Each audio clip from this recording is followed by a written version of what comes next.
Magandang gabi mga bossing. Sagutan natin itong pinost natin kagabi. Ang tanong doon sa ating post, ano kaya ang magandang sulong dito ng pula sa posisyon na ito? Okay. May nag-comment, may nagsasabi na 116. Di kinain lang dalawa. Anong sunod na step? Logi ka na agad dyan. Hindi mo naman pwede ipakain to kasi dalawa yan. So mali ang 116. Ano po? Meron mang nagsasabing A3. O baka dito lang yung sumulong kung mag A3 ka. Anong sunod mo naman na isusulong? Dito ka, dito naman siya. Kung papasok ka dito, baka pakainan ka lang dyan. Kain siya ng 3. Oh. Meron pa ditong bahaw. Siyempre, pwede mong takpan o kaya aalis ka dyan. Dadama na to. Oh. Kakain, di ba? Kung dito ka naman, papabalikin lang, dama na naman siya. So matatalo tayo doon mga boss. So balik natin yung position.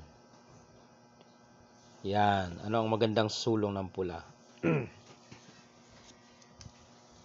Mga boss, palagay nyo. Pwede naman siguro magpakain ka atras, pwede rin. Yan, pwede rin.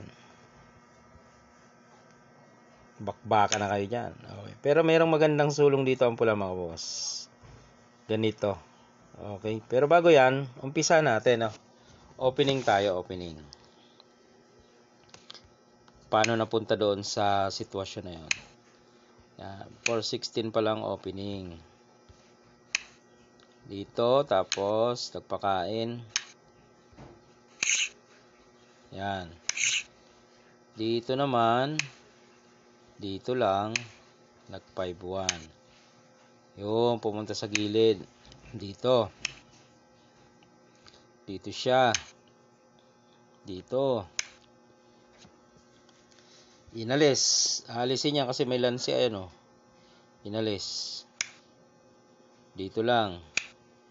Sumulong dito. Nagpakain. Pagpakain niya, nagpakain din. Yan. So dito, pula na ang susulong. Yan. Ano yung magandang sulong? Okay, i-share natin magandang sulong dito. Ang pinaka-the best na sulong dito ng pula, kasi para magkaroon siya ng maraming lansi, ay dito, sacrifice move. Hindi akalain niya na unexpected, Pag sulong dyan, yan, susulong ka dito, logi ka na ng isa. Yan, di ba? Baka sakaling magkamali siya dyan. Kung dito siya susulong, pakain, ayan na. Di ba? Paano kung hindi siya doon sumulong? Paano kung dito siya? Dito naman yan. Pakain dyan, tapos pakain dito. Kain siya ng 3. Lalamang na naman siya. Okay? Balik natin. Paano kung dito lang? Ayun naman ang gagawin. Pakain ulit. Pakain siya dito. Ayun na naman siya. Pinabalik ka. Pinabalik. Real. Diba? Lamang ka na naman sa position. Okay? Iyon ang mga magandang sulong ng pula. Okay? May tabla naman dyan, kaso kung makikita niya ay na dito, puro lansi dito. Paano kung dito? Ang pinakamaganda, Kapag dyan siya mga bossing, ito na ang gagawin mo.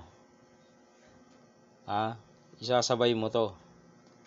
Mamili siya kung saan siya kakain. Pag dito siya kumain, matik, ito ang gagawin mo, di ba? Yan, okay. So balik natin. Pag dito naman siya kumain nagpadama siya, ang gagawin mo naman dito lang. Kakain uli yung dama niya. Ayun, nadung ka ulit. Yan ang pinakamagandang sulong ng pula. Ayun.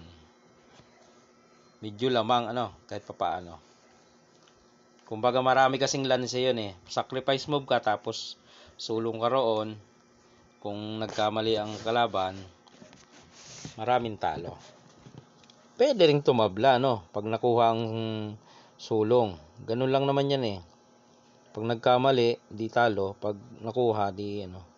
Ang gagawin naman ng itim dyan para kumbaga mawala yung mga lanse. Kasi puro lanse, di ba? Oh, lanse.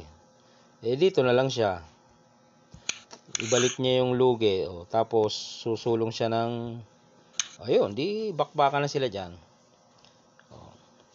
Mauwi na sa draw yan. Okay mga boss, na-share ko lang, maganda eh. Maganda naman siya. Meron siyang sacrifice move na hindi akalain. Alright.